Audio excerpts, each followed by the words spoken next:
Hello, hello, everybody, and welcome to Virtual Warfare's Community Showdown. I myself am John Gussie. I am here with Asylum. Asylum, are you with me? Of course, always ready. Always ready. Good morning, everybody.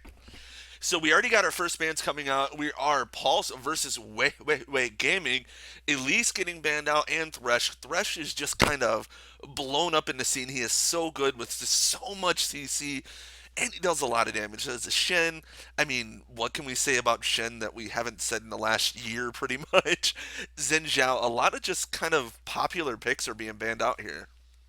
It's really interesting to see. I don't know if the teams have done their homework, which I'm assuming, of course, coming from the set of Pulse eSports, they've done their homework. They are always very, very thorough with all their research. So seeing Elise come out in the first ban, I'm not surprised.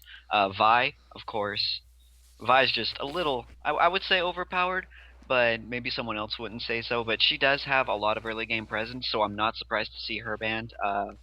Thresh and Xin Zhao, of course, very, very popular picks of very popular bands. And in Israel. So I think they've done a little bit of their research there. I'm not too familiar with some of these names here. I've seen them on streams and that kind of thing, so it'll be a new experience for me. And Hecarim, being the first pickup, Hecarim, ever since the changes, he's able to get that spirit. I believe it's the 80 one. I can't remember exactly what the name is right now, but he does just so much damage coming out of the jungle. And still, there's that popular video going around of odd one in the jungle and an Oriana ball getting a perfect Hecarim ult and just demolishing a team. But it should be really interesting to see this. Yeah, and with that, like Hecarim's just become so popular now with the season 3 changes. I play him a lot when we're out in the jungle, and he's extremely, extremely mobile, and he's got that early game presence. So with that first Hecarim pick, I'm expecting to see Pulse go with a lot of early game champions that will scale even better into late game. Maybe see a Tristana pick come out for the AD carry. Maybe see somebody like Ari, or hey, there's the MF pick coming from Pulse.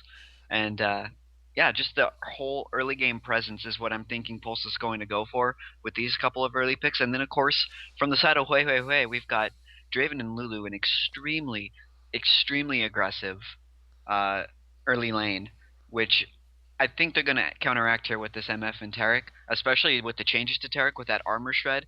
It's going to make for a very interesting bottom lane. Draven just does so much damage. And you add Lulu. Lulu by far is probably my favorite champion to play. When you're in lane, you really don't even have to worry about your AD carry. You just walk up and you constantly auto attack them. You don't just forget about your AD carry. As long as he just doesn't do anything dumb. I mean, as long as you're auto attacking, you do so much harass. She is so annoying. But we've got two more picks coming out here, possibly top and jungle, or maybe a mid lane pick in top lane, something along the lines. I would think we would see jungle. Zed actually being looked at, and Zed really just kind of like that first ban completely non-existent in Korea because he's really strong, and over here in North America and I think in Europe really haven't unlocked his full power yet. But I mean, like I was saying, yeah, in Korea he's automatically first banned and he's just does so much damage. But that's still one of those versatile picks. Both of them there. Zed can jungle, Jarvan can jungle, Zed can go top or mid, Jarvan can go top or mid. So I mean, it still kind of leaves it up in the air for Pulse who they want to pick now. Right, and those two picks right there at that specific time, I think were very good on the side of Hui Hui Hui. I'm just going to say Hui from now on, because saying Hui Hui Hui is just going to be a little too difficult.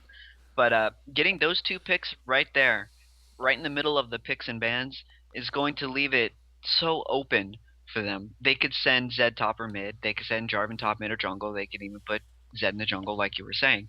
So Pulse doesn't exactly know where they're going to go. And it's going to be really interesting to see how they react to this with Oriana now actually being hovered over. Very, very safe, very farm heavy there in the middle lane, and then a Galio being hovered over. That is Oriana's that is really putting all your eggs into one basket there if they pick a Galio.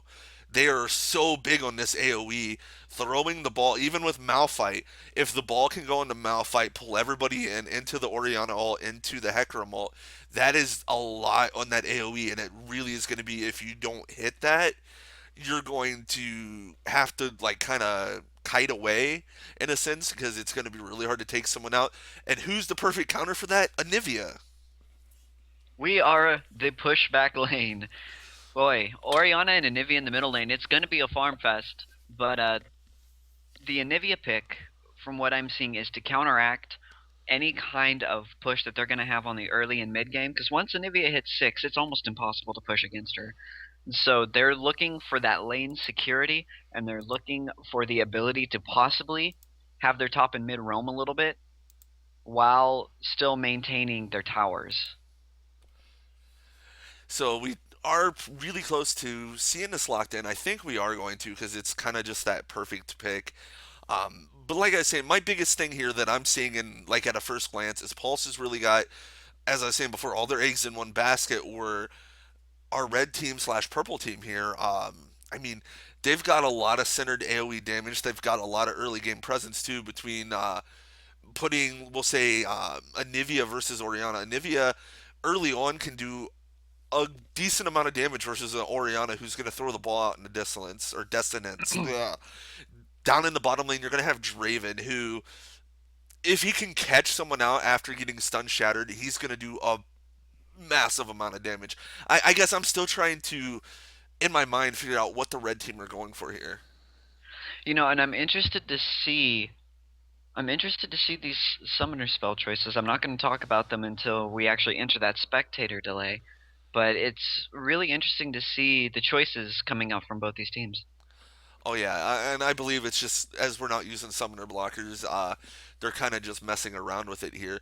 But no, it looks like they're gonna be locked in. There we go. I was kind of curious because Draven had Ghost Teleport, but now he's got the Flash and the Barrier, which makes a lot more sense. Definitely going against the Misfortune Tarek, kind of save you at that last second there.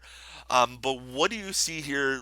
What do you think is gonna go? Like the game's gonna go in whose favor? What do you think is gonna happen here? Is the best bet I can say. Well, right now, it's almost a complete toss up. If we see Zed go into the mid, oh, Zed will probably be in the top lane. They're against Malphite, which I don't know. That's going to be a real interesting lane to watch. Malphite's the kind of person who just sits back and farms up until he's ready to gank. Zed is the pure aggressor. And then in the bottom lane, we've got Lulu and Draven for Hue, and then we've got MF Tarek for Pulse eSports. It's going to be really interesting to see how this lane works out, as both lanes can either be very passive and farm up, or they could be extremely, extremely aggressive. So the bottom lane, I think, is what we're going to want to watch here in the beginning.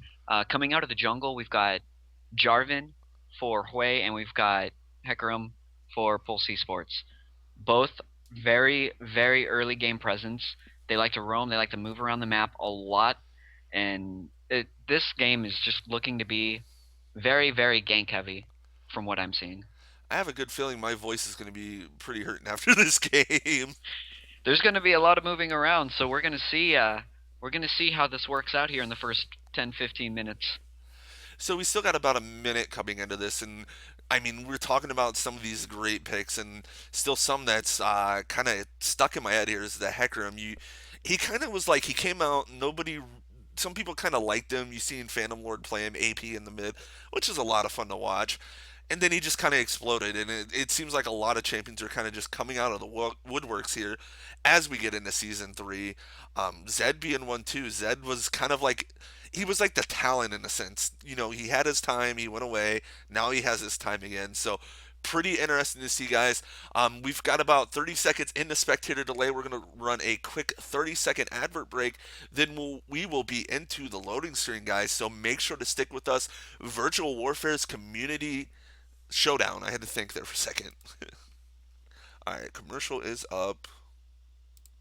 It's going to be real interesting to see how Zed works against Malphite in the top lane.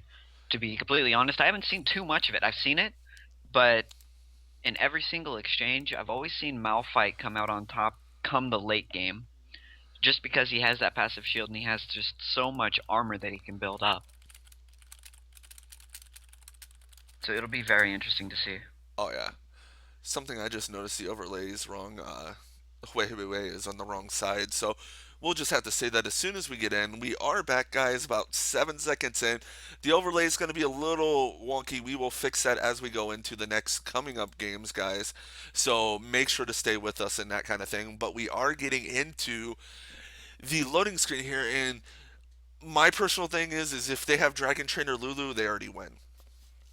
Well, we're about to find out. Oh, and of course, the last one to load in, Is Lulu. trolling us here a little bit, is that Lulu. But But we Candy Cane Misfortune. I haven't seen that since Cop was playing Misfortune. yeah, I think the last time I saw Candy Cane Misfortune was like LCS Week 1. And it's just And normal Lulu, so they lose the skin war. well, as we can all know, skins don't always win games. So we're going to find out here in just a little bit exactly what they decide to do.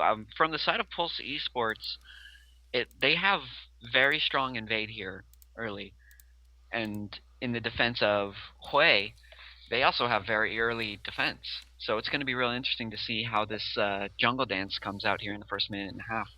I'm really expecting we're going to see something along the lines of the kind of European blockade. It started out in Europe where you block every entrance to the jungle so that you know if somebody's trying to engage and trying to steal anything, so you can get over, take their buff, and kind of stay at the even area. You know what I mean? Gotta block them all. Exactly. Did play the Pokemon song for everybody. Gotta block them all. Yeah, we'll be good to go though. I'm really interested to see how Taylor Swift and Atherin battle it out in the mid lane too, because both are very farm heavy, but both can also be very aggressive. Like come level 9, I know with Oriana's command attack, she can put out some decent damage with the attack and dissonance combo there, and then also with Anivia, once she hits level 6, she can use her ult and then frostbite you until Kingdom Come. So it's going to be real interesting to see how they decide to work that out. So we are Wow. getting into this beginning part here. I am going to fix the overlay for you guys, so I'm going to let you go ahead and kind of broadcast this as we go. And as we see from Pulse Esports, actually, it looks like they're pinging to Welcome go to down Sunrise and Ring. throw that classic European blockade out. As we can actually see Nerf and Taylor moving right into the middle. And we've got Lagman, of course, going up to the top, making sure that second entrance is secure. And Hue is doing much of the same. So it looks like they're just going to be doing the classic standoff here, right there at the river, keeping that line of scrimmage nice and tight. They're paying a lot of respect to each other because they're both going and doing 30 exactly what they seconds need to until do to the make sure ring that starts. nobody invades. Tremor, of course, just kind of chilling down there at the bottom lane, just to make sure that there's no kind of delayed blue. It'll be real. This is going to be interesting because we've got Zed just chilling there. We've got Malphite chilling there, and then we've got Anivia guarding the red, Jarvan guarding the blue. It's going to be real. I don't know. This is just real respect I see coming out from these two teams. Yeah, it's going to be staying really safe. I want to look at some of these early game builds and Ring kind of has pick not your brain on spawned. what is your feeling of the new 80 carry thing of starting straight Doran's Blade. It's kind of like back in Season 1 when we did that, but now, we kind of went from the boots 3 pots to longsword 3 pots to.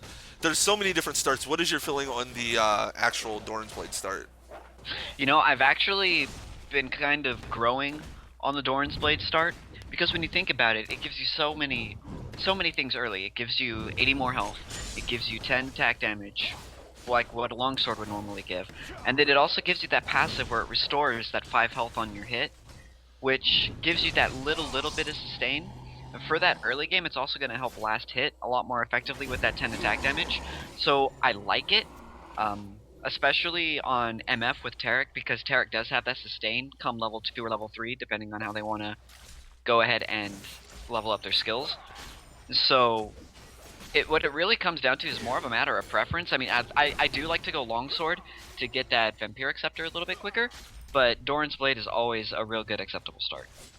And I think it's something like, don't quote me on here, it's either 40 or 70 auto attacks with a Doran's Blade equals the same as 3 health potions. I forget where I heard that from, but we do have a good amount of harass actually coming down from the bottom lane. MF and Tarek did start the golems, and we did not see anything else actually come out. And there is the stun shatter. Are we going to actually see any damage off? No, stand aside coming out. Down in the, all right, down in the middle lane, Taylor Swift getting jumped on by Jarvan. And that's just the nature of Jarvan. Level 2, he's going to come out with that standard and that flag. But there is the shatter in the bottom lane. Trimmer taking a good amount of damage. Exhaust is down. And is this going to be first blood for Miss Fortune. Pulse eSports picking that up. And you know what I think? I think what happened there down in the bottom lane is Draven, as we all know, very aggressive, very high damage there in that early game. But what I think happened on the side of Hue is they underestimated the sheer raw damage that comes out with Miss Fortune's double up. When Draven got hit with that, they went into panic mode because it was such a large chunk. And then KWR and Nerf, of course. Oh, are they going to dive Lulu underneath veterans. the turret? Pulse, KWR taking a dive. good amount of damage, but he is going to go away. Here comes Draven, though, and Jarvan. Hackerum going to come around the corner, and KWR taking a good amount of damage, but Nerf is just going to turn and tank this, trying to get out of their barrier going down, but Trimmer going to come back, picking up a kill. But that's going to be 2 assists coming out for Native and Cheap Dude, and they're trying to go in on the Hecarim. Hecarim popping that speed, trying to knock him away, but Jarvan just does so much innate early game damage. All he needs to do is hit one more EQ, and he picks up the kill, takes the turret shot. So Wei coming out here pretty strong. You know, and I think what that basically came down to is Pulse overstaying their welcome and then trying to dive down onto Cheap Dude. With that gave them the overcommittal there in the bottom lane, and Jarvan just came down and made just took complete advantage of it. And with that, they were able to pick up those 2 kills and basically not only get back, but take back the lead from that first blood. So now going back into just normal gameplay here, Taylor Swift kind of low on mana, and Anivia doing pretty well having that fairy charm. So mid lane just going to kind of really be a farm off until, you know, maybe a lot of Qs are going to come out from Anivia hitting onto him. Up in the top lane, there has been a lot of harass going on. I've been kind of coming up constantly, so we see it. And, I mean, Zed is just doing a monster amount of damage. Problem that's going to be coming into the middle of the late-ish game is Malphite's an armor tank. He gets more out of armor than he does out of health. He's going to stack that against Zed, so if Zed doesn't get extremely ahead soon, he's going to be in a lot of trouble. But Malphite going to walk right into Jarvan the Fourth. The flash is going to come out, and he is going to be able to get away from that. You know, that's going to hurt Lagman there. He's going to be forced to back. With Rave actually performing that gank, he did waste a little bit of time up there, but he didn't waste enough time to really hinder him because he was leeching that XP off at the top lane. He right now is level 4. He's closing in on level 5, and he's right on par with Hecarim right now. So Jarvan has a little more early game presence. It's actually in the bottom lane right now. There's a lot of engage going on, a lot of harass coming down from the side of Pulse Esports. Cheap Dude and Tremor now taking well below half health. And that's just the innate power of the stun shatter combo with MF's double up. If Terry can get the shatter onto both of them and that double up bounces off, that is just an insane amount of damage. And it's something that can really stop a Draven. Draven is hard to stop, but if you put the early game damage back onto him and you can do more, there's not much else he can do. But we do have Jarvan coming down. He is going to try the EQ combo over the bush. He has to wait for Tarek to go away. But there is a good amount of damage coming out. Here he comes, though, as Cheap Dude is going to go down. Nerf is going to be able to pick up the kill. The exhaust does go down on the Trimmer, though. Nerf is going to go down. Tarek saying, see you. You are dead. And now, I mean, it's 2-3, 9.0 to 9.1. A great gank coming out of Native Rave there. You know, I love Jarvan for exactly that reason. He can dodge wards when he needs to. Using that Demosthenes standard and then using his Q to get over the wall is just an absolutely stellar move. Is actually right now in the mid lane. Docta and Taylor Swift going in hard on Aether, and the flash is going to go ahead and get burned. The egg is going down, and it looks like Rave's trying to come in there, but it's not going to happen. The first blood in the middle lane now going to Taylor Swift. Hecarim just doing an insane amount of damage with that Q. Just Q auto attack, Q auto attack. It's really starting to help him out. And as he goes for the Spirit of Elder Lizard, I think is exactly what it's called, and then goes for maybe a Sheen into the Frozen Fist. He's going to Actually, do we a lot see of the damage. teleport now coming down from Lagman. He's going in. The Unstoppable Force going down onto Tremor, taking so much damage. Shatter going out. Tremor's getting extremely low, and the auto attack from KWR is going to go ahead and pick that one up. Tarek's new passive, possibly OP? Possibly? I'm willing to say so. He did an insane amount, or well, I don't want to say he did an insane amount of damage there, but he took a lot of, I don't know, he had a lot of mana, so he stole the kill. We'll just put it that way. Hecarim coming up in the top lane, trying to push Zed back, doing pretty well at that, and we actually do see our first glimmer of Blade of the Ruined King coming out on Draven. You know, I absolutely love Blade of the Ruined King. It's League of Legends answers to removing Madred's Bloodraiser. Only they did so much better this time with it. With that 5% of HP done on hit is just absolutely amazing, and all the attack speed and the lifesteal that it gives, it's almost foolish to not pick it up early game. Tower almost going down for Pulse in the bottom lane. We do have Jarvan kind of sticking his head out, so he is going to have to back. And this is what I was talking about earlier. Up in the top lane, Malphite has 2 cloth armors now, and I mean, as Zed does have a lot more CS, he's not going to be able to do as much damage, and it does look like Malphite is going to go for the Seeker's Arm Guard, so we're going to see possibly an AP-ish Malphite coming out. That's going to be interesting. He's either going to go for the Arm Guard or he's going to go for a quick Warden's Mail. And well, he has the Amplifying Tome. But down in the bottom lane, Pulse Nerf is taking a good amount of damage here. Tremor thinking about diving, throws out the Morblades, and he is going to pick up the kill, but no! Gonna die to the turret. The barrier saving Nerf just for that little amount of time. And you know, that was very, very smart play by Nerf. He realized that he was going to get dove, and he realized that he was going to die. So what he did is he waited. He waited until Tremor threw his ultimate out to throw his barrier. Once it came out the first time, he was like, okay, now I'm going to throw the barrier down so the second ult doesn't quite get me. Now, once that second ultimate hit, he got his last auto attack off and he died. Oh, and the ult coming out from Taylor Swift, but Jarvan waiting in the wing. There's the ult from Hecarim, and Anivia is possibly going to go down as Taylor Swift goes down. So now we've got a fight of the jungles. Are they going to actually attempt to fight this here? It looks like Jarvan wants no part of this horse. The horse is too strong. He's going to EQ away. And you know, it was the battle of the double buffs there too, as both of them are wearing it. Up in the top lane, the ult coming out from Zed does throw out the shadow. Ignite is down, but here comes the ult from Malphite. Is Zed going to pick up this skill? Yes, Malphite actually using the Flash Slayer too. You know, I think it would have been better if Lagman had just gotten out of that engagement. Once Zed throws his ultimate down, any damage he does is going to be amplified there right at the end. So with Malphite deciding to try to stay Hecarim wanting to dive Native Rave underneath the turret. The flash coming out from Native Rave, but Docta picking up the kill. There is just way too much action going on right now. Actually, Tremor trying to go in on Nerf here in the bottom lane as well. Not going to happen, only about 150 HP getting taken off of Nerf there as the farming continues. Up in the top lane, Zed pushing really hard. He's got a minion wave coming up, so he's easily going to be able to pick up the first turret of this game here really soon. Really soon right now as Jipka is actually one hit away, and there it goes, first turret of the game, going to Hue Hue Hue. And that's going to give him a little bit of a gold lead here. We're at 15.6 to 16.0. One turret in favor of Hue Hue Hue, but the kills are so close. This game, there's still no clear advantage coming out right now. You know, the only clear advantage I see in sheer numbers right now is the farm between the junglers. Oh, and here comes the stun shatter out on the Tremor and the ultimate. Hecarim gonna come in. It's a horse, of course, all going down on the Draven. But Doctor gonna be able to pick up that kill. Cheap Dude is gonna go down. Double kill for the horse here. Native Rave trying to get away.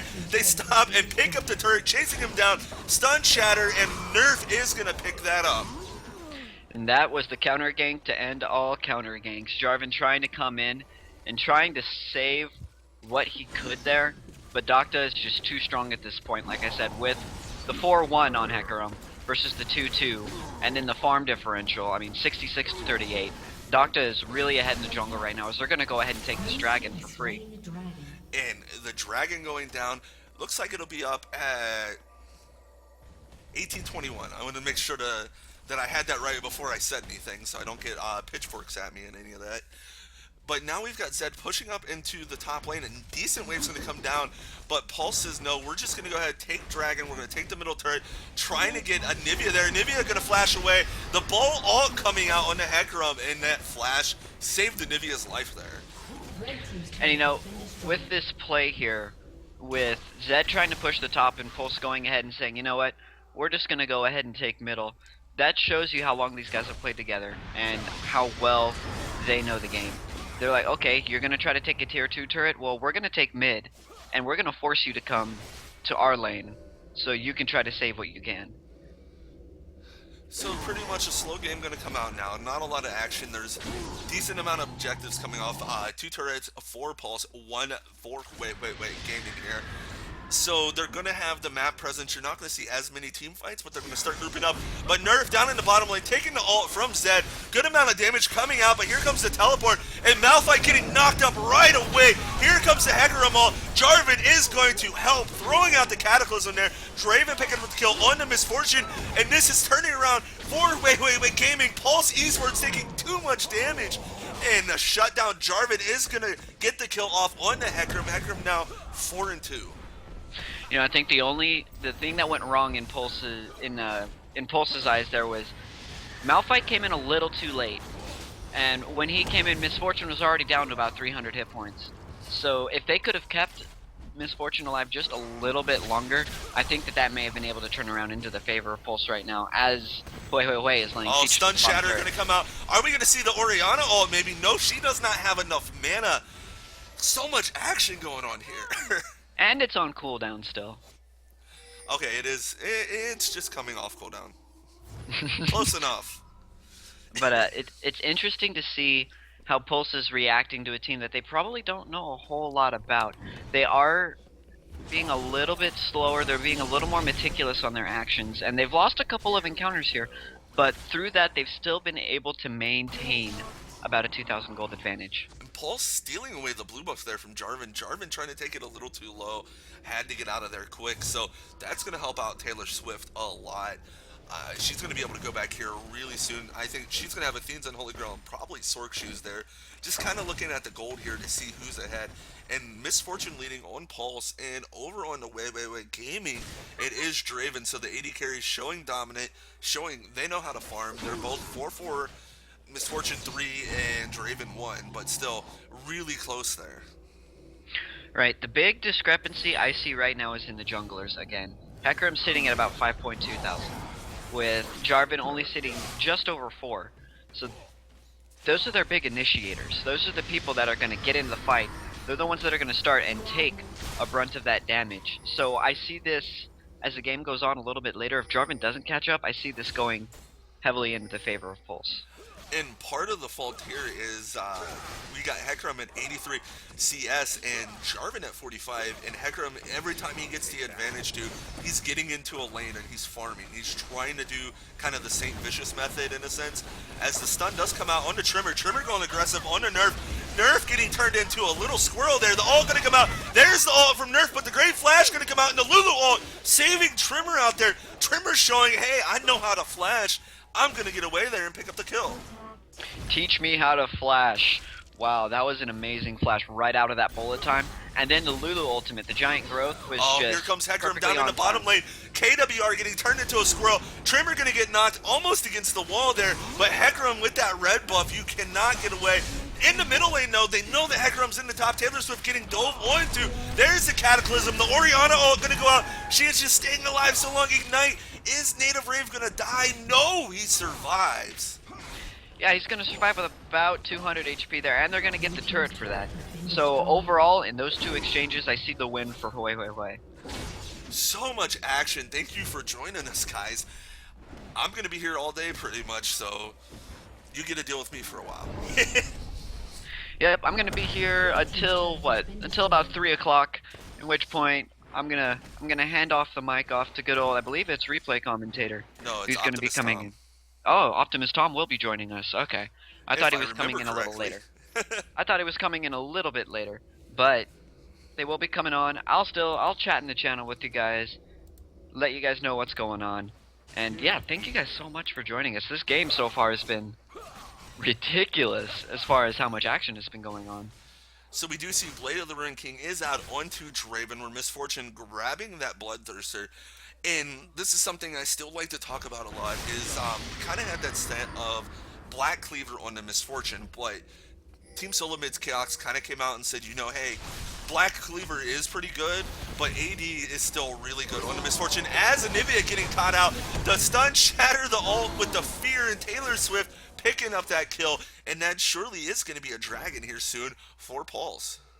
And you know, they took 2 full health bars from the Anivia so quickly. They've pulled ahead. Okay, they're about 3,000 ahead now, as they're going to go ahead and take this dragon. And it's just showing you the dominant force that Pulse eSports is. And yeah, there is the dragon. Like I was saying, I knew it was coming up soon. Gotta just keep that in my head. And we do finally see the our Iceborne gauntlets. I've called him so many different things before. Coming out on the Hecarim, and it's just so good because he's able to Q, auto attack, and constantly get that off. You can't get away from him, and then you throw the red buff on it. That is one scary horse. Yeah, and that's the general idea of a tank. You want to get onto their carries and you want to stick to them like glue so they can't kill your carries. So the Iceborne Gauntlet, probably the perfect choice right now for Hecarim. And now Pulse just trying to be demanding, trying to push. 13.10. We've got, or 13 to 10. 30.1 to 26.7. Such a great game. As I like to say here, it's still anyone's game to throw. And that's pretty much what League of Legends is. The League of Throws. Right now the game quite literally is in Pulse's hands. They have the turret advantage, the 3-2. They've got 2 dragons on top. They've got a little bit of farm. So right now it's up to them to make the mistake.